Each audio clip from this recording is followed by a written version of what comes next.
Ladies and gentlemen, man, can I no longer advocate for buying the dip, and which is something I've definitely stressed enough, in the past videos. It's just that, are we setting up? I think the green candle is going to come like a red candle in a bull market. It's going to strike like lightning. The last couple videos I talked about this. Things are going to get worse. If there was not going to be a relief rally, we kind of had a spot for it. We passed it. And if we weren't going to do that, plan B, it's volatility. We're going to full send this thing. And that does not mean when the green day happens that we're headed to all-time highs. It just means that coin toss you take every day just got that much riskier, I guess. You're stacking that many more chips on the roulette table. It's no longer let me put a 5 spot on the black or red. It's a stack of chips. That is the minimum bet because the trend is your friend. We all know that. It's certainly not a saying that I've made up. And it's that way for a reason. And the trend, if this is the S&P right here, is down. We're going to delete everything. There's no need for it. Okay, so when we are aggressively selling off like this, liquidity dries up, panic kicks in. It just kind of all comes. And a lot of people are talking about the 200 moving average, something I don't actually use. That's just why it was there. Things get worse, but we do eventually get to oversold. Things do get cheap enough. And shorts, it's not that they're too cheap, everyone's buying the dip. They're just taking profit. Their position is on the moon, much like you guys thought your position would be when you bought a lot of the dip, but it just kept dipping. Please remember to have a plan. Have a plan or plan to fail. I can't stress that enough. But right now, at the rate we're picking up speed, if we look at the expected move, we are right at it. Now, actually, we went below, kind of reined it back in, and we held right here at this just weird random line that I drew out on Sunday. If you guys are not here for that, just show up. Hit the subscribe button. You may or may not get notified. It depends on if YouTube thinks so. I will say a lot of times my notifications do not go out. But just know that I'm live 1 hour after futures open. We're going to draw out these random lines and kind of talk about them. Right now, that's where we landed. And if we don't pick it up, if Wednesday, one thing I didn't go over on Sunday was the news, right? So tomorrow's Tuesday, nothing. Jolt's job opening. I doubt that's going to be a mover. At this point, anything could be a mover. I mean, we are on eggshells, and I cannot stress that enough. We will snap. Actually, we're not on eggshells. We are at a full-stretched rubber band. Okay, now this happens to the upside. It happens the same way to the downside. A relief rally would be to bring it back in. You take it too far, the whole thing just snaps. And so any one of these could be the reason why it snaps, and we just have an awesome green day out of nowhere. And it's going to be really surprising because most of you guys are fighting as to why we're selling off. Is it because Trump said he can't discount a recession?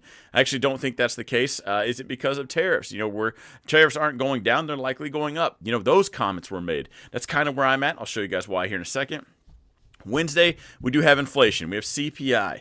Now, oddly enough, this is why I thought we were going to crash in March. If you guys have been following me for a while, I said we're going to crash in March.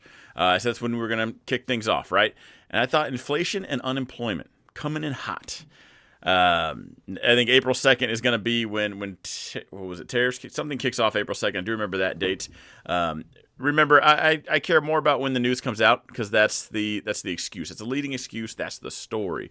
I care more about that than I do the actual numbers. But I know a lot of people are watching inflation. So I'm curious to see if we come out and even just hint that we are in line or not as bad. Wednesday is going to be the pivot moment where we send it. Could be, right? I don't want to say anything for sure because in this market volatility, I will say this. No matter who you're listening to, they're going to look like a hero or dead wrong. If you are just wholeheartedly, I am taking what he says. More importantly, I've noticed some of you guys only read the title and thumbnails. I don't come here and talk for no reason. If I could just post a title and thumbnail and then that was it, that's all I would be doing. I would just say, hey, make sure you follow my Instagram and I'll post a picture for you. But you do have to get the context of the video. Anyway, jump back into it. CPI, we could do things. We could do things on here. Take everything you hear with a grain of salt because this is just what volatility does. Okay, it will make you look like a hero. I'm going to say Wednesday could be the pivot point. It's going to come out. Inflation came in just under, and we are going to send it. It's going to have a miraculous 4% day up, and we're going to just follow that to the tune. You're going to think this guy is a prophet. Okay, I can tell you, even if I say it, you know, like I just did, we follow that tune. It is more of a coincidence that I'm right. Coincidence. I don't know why I say coincident. Coincidence that I'm right than I actually did call it out. If that makes sense. You can just coincidentally be right, and like people do this all the time with indicators. Well, my indicator said this. That's fine, right? Like you hear it all the time. A broken clock is right twice a day. Doesn't really mean anything. Jump back to the S&P, the next number you guys need to keep an eye out for actually is going to be right down here at 545. Because, again, we break this. Market makers are now on the playing field. We rein this thing back in, or we start delta hedging, and that could vacuum and just send this thing down. I know YouTubers are going to start talking about capitulation, because as soon as we get red and just more red and more red, that's what's going to happen, right? They'll start bringing it up, and that is when everybody just says, I've had it. That's their breaking point, and they're out, and they sell. Market sell. My platform has a go flat button. Go flat. Market sells everything. I am 100% cash in seconds. You know, you do that, and you're in good stocks. Maybe you had some dividend stuff. You had the good stuff. You're like, I don't care. I'll reevaluate the whole situation later. And that's how one thing can lead to selling into more, you know. And when I say vacuum down, that's where things could really lead. All right, so let's just jump back to the S&P and kind of look for some possible stopping points. Because right now, if you're looking for support, guys, this is super basic. We go down and we go to the left. What do we got? You know we got this point right here, right? Oh, hang on. Hit the wrong button. There we go. All that number is right there is we went down, we sold off, we found some buyers, and we bounced. Now, what I like to do is, because support and resistance, it's actually just not that easy. That's not how algos work. But if you look right here, now we had this little rally, we based out, and we kind of stayed on top of it, kind of bounced. So I'm actually going to fine-tune that, put it just under there, because we know our buyers are there. Now we ran off, we sold up, we sold off, bounced up, sold off, bounced up, still sold off. Anything outside this was sold off. Anything below this for the time being, bought back up, right back down. Again, no more buyers at all. And that's what led to this, right? So we finally get back above it. Now we have the same interaction again. So at that point, let's keep it simple. We'll keep an eye there. We will also, we're going to watch that. Now, I grabbed that off of, right, so we got this. Here's our line in the sand. If we just pull it right here. We're cruising up, red candle. Okay, so we know some sellers are there. We jump up again, sellers are there. I mean, that tells me, algorithm-wise, whatever, they're letting go of every contract at that level. Wick on the top, period. Okay, we finally get above, so we're running out, but we still had that interaction. Somebody's still interested at that spot. We jack around, we're below it. We jump up, we tag it again, we sell off. We actually get pretty close. We sell off. We jump out over here again, play the ping pong game, back and forth. Anything below, bought, anything above, sells, until that game of tug of war breaks. You'll call this I always call it the cheerleader pattern. I don't know, we're looking for liquidity, right? Pockets of liquidity. We found the sellers. We didn't find any buyers, so it continues. We ran into here. Here's our old zone. We bounce back up, jacking around, okay? Next time we see it again, we come all the way down. We find some buyers. Now, actually, as the market's open again, sell back off. Now, the cool thing about the volatility right here is when liquidity dries up, these aggressive sell-offs, they kind of tell you where people are interested. You'll have crazy wicks. But why, in the midst of all of this, did we stop right there? Somebody still cares about it at that level. And this is why, like, you know, supply and demand, people talk about zone freshness and all that and how they don't like it. And I'm not that way because I've just seen it echo too many times into the future. You know, albeit maybe Goldman Sachs was the big man on campus. Then we go further, maybe it's the smaller institutions. By the time we bounce there so many times, what does retail call it? A support and resistance. You know, and all that is just a lack of knowing what to maybe actually call it, whatever it is. But it echoes throughout time. I can't say for time. But I worry about that because I don't have their order book. That's just kind of my way of finding it. So we bounced there today. We can just go down to here.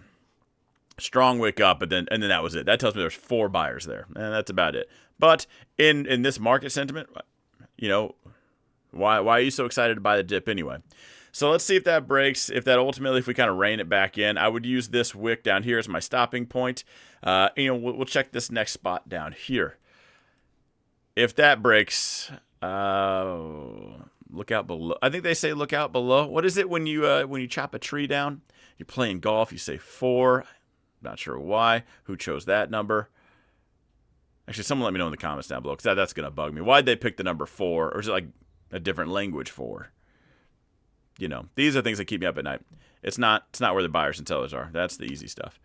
All right, so same reasoning. Bounce. So here's our type 1. Here's our type 2. We bounced off of it.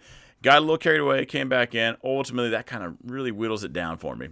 So we'll keep an eye out at that level. Now, if we were to keep that level and we sell all the way off down to there, let's see what that puts us at.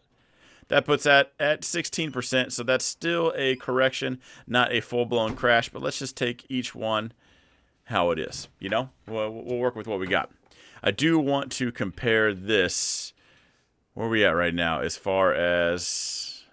All right, so the lows, we did... Ooh, are we... We are just shy of correction territory. Usually when the S&P hits correction territory, it's in the news. It's everywhere. Here's correction territory last time. Right there. And we absolutely send it. What's that going to look like? Tomorrow is red. And Wednesday, we send it because... Not because of what we've seen in the past time and time again, but because that's how...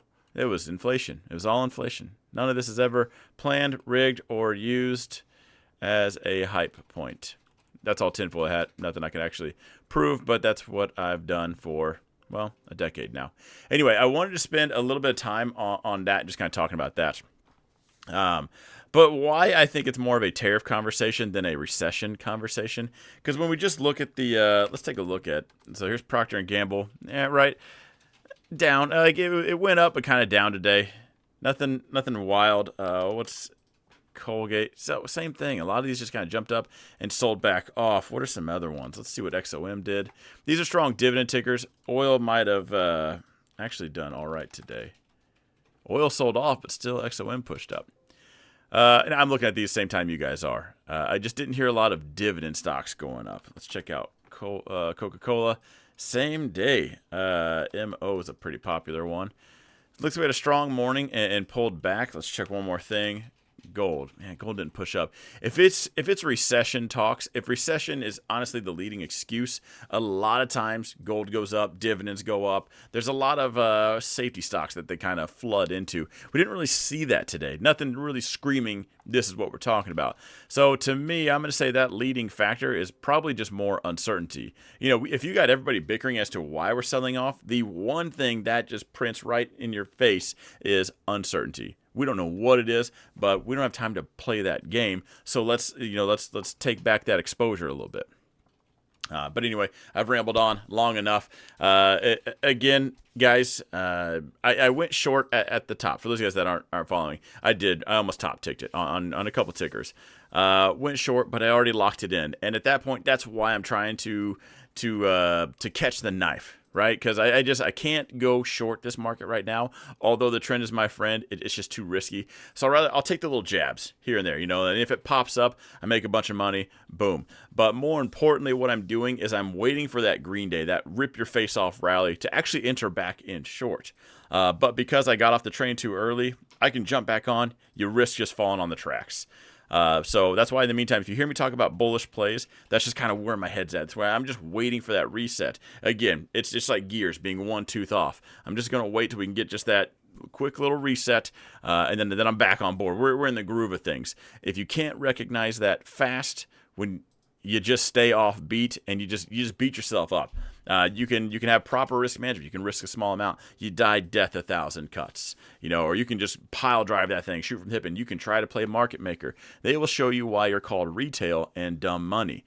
So try not to fall into that group, especially during this time, because this is the best time to make money in the markets. This really is the best time to buy. Are these crashes? You just gotta let them crash first.